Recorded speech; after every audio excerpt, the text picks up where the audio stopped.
Tidaknya seorang pemimpin tidak hanya tergantung kepada kuatnya karakteristik sang pemimpin, tapi juga sangat bergantung kepada loyalitas yang dipimpin. Jadi ada kejadian menarik. Sayyidina Ali pernah ditanya oleh seseorang. Dikatakan, ya Abul Hasan. Abul Hasan itu panggilan Sayyidina Ali, kunyahnya. Dulu di zaman Sayyidina Abu Bakar, itu tenang, nggak ada Islam ribut. Di zaman Sayyidina Umar juga aman, nggak ada kaum muslimin bentrok satu sama lainnya. Di zaman Sayyidina Utsman juga begitu, kecuali bagian akhir saja. Tapi ketika engkau memimpin, dari awal sampai sekarang ribut melulu ini. Ini kan pertanyaan tajam ini. Ini pertanyaan nusuk ini sebetulnya. Dulu zaman Abu Bakar tenang, Umar tenang, Utsman tenang, giliran Ali, nah kok ribut? Sayyidina Ali nggak tersinggung ditanya begini, tenang jawabnya. Apa kata Sayyidina Ali? Dulu di zaman Sayyidina Abu Bakar, Sayyidina Umar, Sayyidina Utsman, yang jadi rakyatnya ya seperti saya ini. Giliran saya jadi pemimpin, ya rakyatnya kalian ini yang tukang ribut. Itu kan jawaban luar biasa. Artinya Sayyidina Ali menunjukkan bahwa di zaman Sayyidina Abu Bakar, rakyatnya kan para sahabat yang mulia. Rakyatnya kan ada Umar, Utsman, Ali. Orang-orang bagus semua. Begitu juga zaman Sayyidina Umar dan Sayyidina Utsman. Rakyat mereka tuh sahabat-sahabat yang luar biasa. Tapi begitu masuk zaman Sayyidina Ali, betul rakyat Sayyidina Ali masih banyak para sahabat.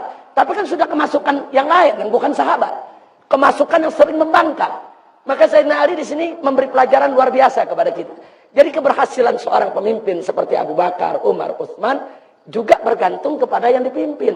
Sementara Ali kalang kabut sebab yang dipimpinnya pada suka ribut. Nah ini pelajaran yang luar biasa dari beliau. Nah, tapi masuk langsung kepada pertanyaan tadi. Lalu bagaimana sikap pemimpin untuk mengatasi sedemikian rupa? Yang mesti dilihat. Kalau kesalahan-kesalahan tadi masih bisa ditolerir. Kan tadi Allah sudah nyatakan, fa'fu anhum wastaghfir lahum. Maafin mereka, doain mereka. Supaya mereka kembali ke jalan yang benar. Kecuali kalau kesalahan mereka sudah fatal. Mengangkat senjata, berontak, menumpahkan darah. Apa boleh buat? Pemimpin harus tegas. Makanya tadi kita sebut karakteristik daripada pemimpinan itu kan harus ada santun dan lembut.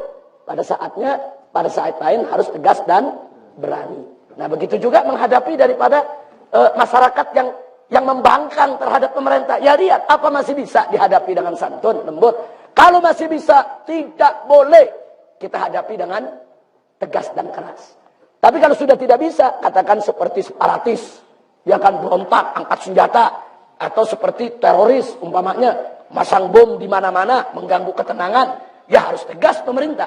Tidak boleh tidak tegas. Tapi ketegasannya tetap harus berdiri atas dasar landasan hukum. Bukan atas landasan kesewenang-wenangan. Saya pikir jelas sih. Nah baik. Bagaimana kalau ada pemimpin, ya katakanlah secara kepemimpinan, administratif, ketegasan dia bagus. Tapi dia berbuat munkar. Nah ini bagaimana menyikapinya? Nah ada yang menarik. Nabi alaihissalatu wassalam menyampaikan dalam satu hadis. Kata Nabi, nanti akan datang satu zaman yang mana pemimpin itu melaknat rakyatnya, rakyat melaknat dia. Artinya saling tidak suka nih. Jadi si rakyat nggak suka sama pemimpinnya. Pemimpinnya juga banyak nyalain rakyat. Nah kemudian ditanya oleh sahabat, ya Rasulullah, apakah pemimpin semacam itu kita dongkel saja? Maksudnya kita turunkan. Apa kata Nabi? Lah, jangan dulu.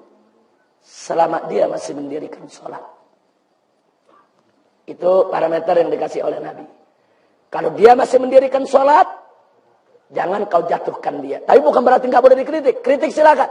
Kasih peringatan silakan. Protes silakan. Tapi menjatuhkan kepemimpinan seseorang, itu pertimbangannya harus matang. Karena itu bisa menimbulkan fitnah yang berkepanjangan. Nggak sembarangan. Sudah. Saya berikan contoh.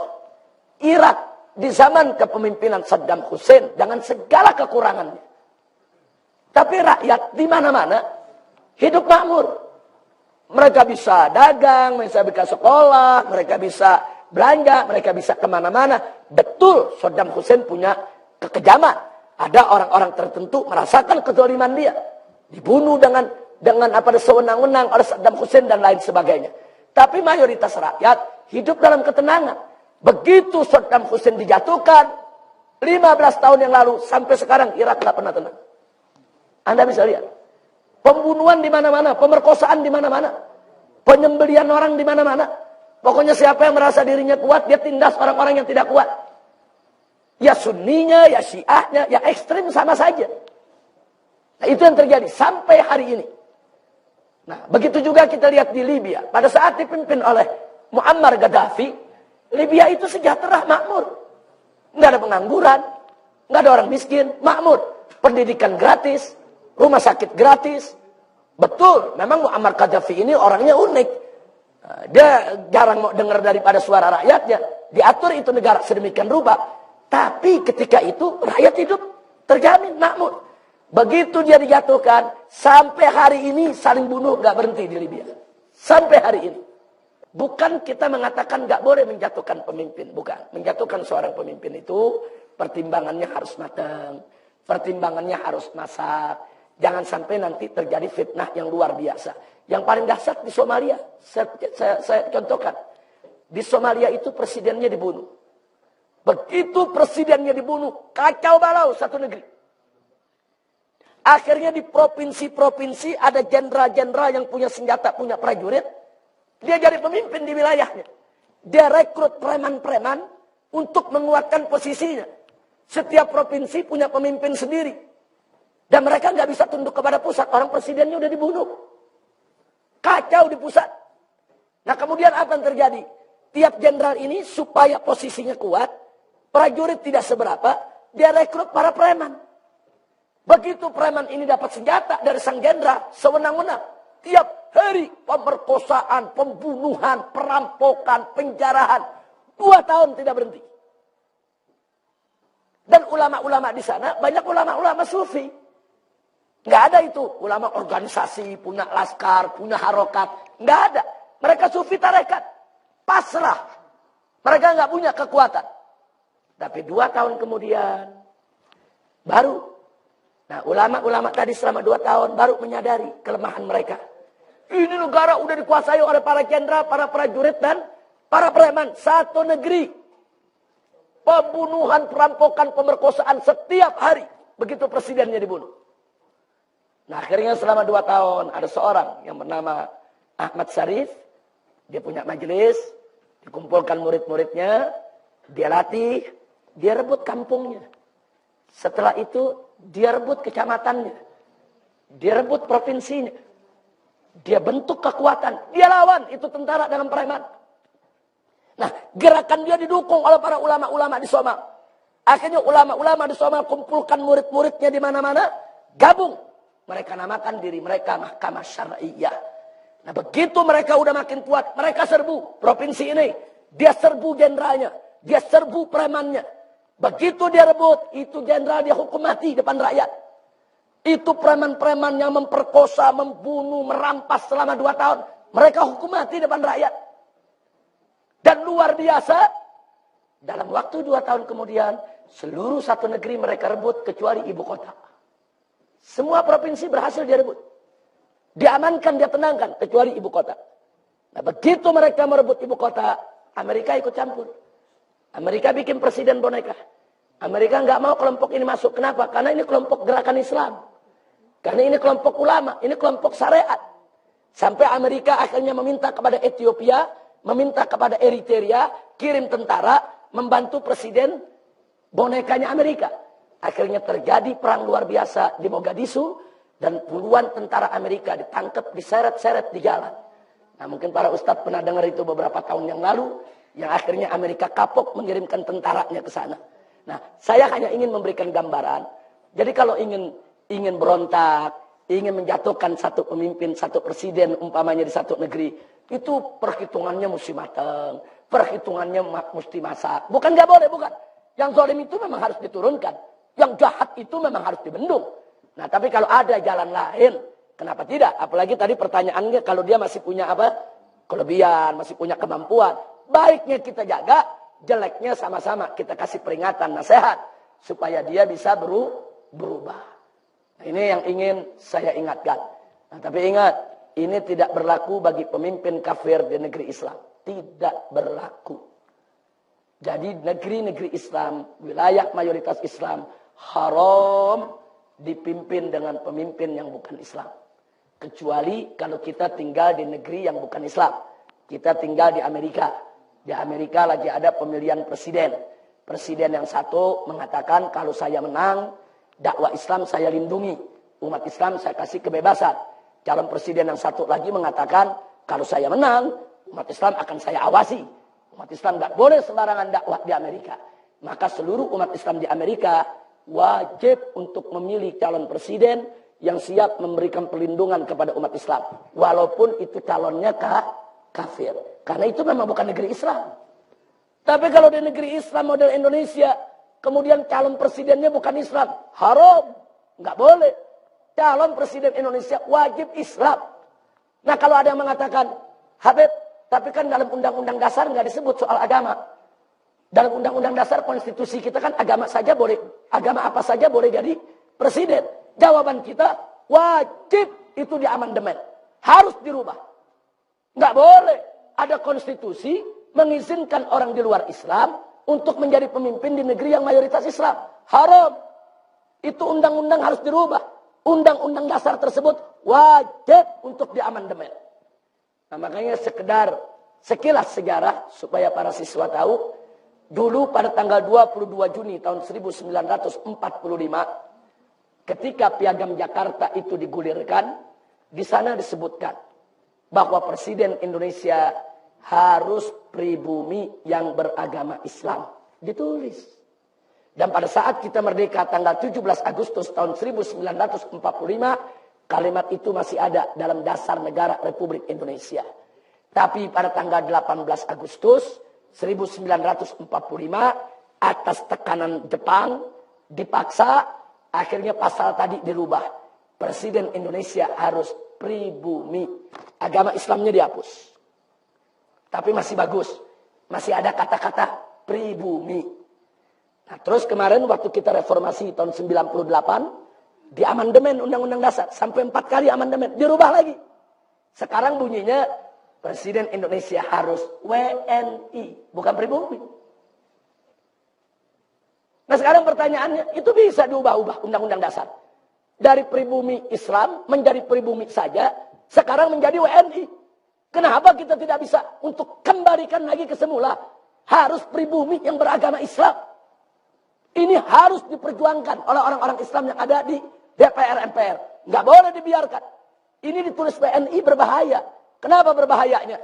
Kalau besok ada warga negara Amerika masuk ke Indonesia, cuman modal bisa bahasa Indonesia, bisa nyanyi lagu Indonesia Raya, hafal Pancasila, dites di imigrasi lulus, jadi WNI. Nah terus begitu jadi WNI, dia punya duit, dia biayai oleh negaranya, ikut pemilu, jadi presiden. Apa yang begini yang mesti jadi presiden Indonesia? Oh dengan mudah, Amerika bisa menjadikan dia presiden. Dia punya finansial, dia punya duit, dia punya kekuatan. Dia punya kuasa politik di mana-mana. Nah, ingat, ini besok bisa terjadi. Kenapa? Karena undang-undang kita terbuka. Nah, siapa suruh buat undang-undang semacam itu? Kan undang-undang itu untuk bangsa Indonesia. Kan kita yang buat undang-undang. Kenapa buat undang-undang? Buka pintu untuk antek asing. Nah, kalau besok ada orang Amerika jadi warga negara baru 1 hari. Dia dibiayai, dia dimodali.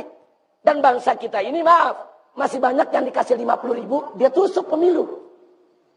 Dia bayar, dia punya duit. Terus apa besok orang Amerika yang WNI tadi yang akan jadi presiden Indonesia? Di mana nasionalismenya? Di mana kecintaan dia kepada Indonesia? Nggak boleh. Nah, maka itu sampai hari ini saya dan kawan-kawan mundar-mandir ke DPR MPR, kami sudah meminta sejak 4 tahun yang lalu agar Undang-Undang Dasar 1945 yang sudah diamandemen wajib diamandemen lagi. Kami minta pasal presiden diubah seperti semula, bahwa presiden Indonesia harus pribumi yang beragama Islam. Nah ini mesti kita perjuangkan. Nggak boleh enggak, saudara. Nah kalau kita tidak perjuangkan, ya besok orang kafir bisa jadi presiden. Makanya jangan kaget. Kalau sekarang ada orang kafir yang non pribumi, bikin partai, punya banyak televisi, setiap hari dia kampanye. Nah kalau besok dipilih oleh rakyat, dia bisa jadi presiden. Sudah bukan Islam, sudah bukan pribumi. Hati-hati ya kawan. Bisa jadi presiden. Siapa bilang nggak bisa? Orang undang-undangnya mengizinkan kok. Nah maka itu, kalau kita ingin kembalikan, maka pemuda-pemuda kita saat ini harus berpikir ke depan. Kalau besok umat Islam memegang mayoritas di DPR MPR, yang punya kirah Islamnya tinggi, nasionalisme kebangsaannya tinggi, cinta agamanya tinggi, cinta Indonesianya tinggi, wajib itu pasal diubah. Siapa bilang UUD 45 nggak bisa diubah?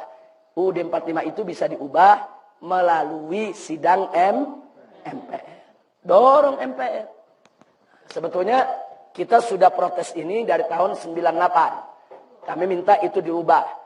Nah, cuman permohonan kita kandas.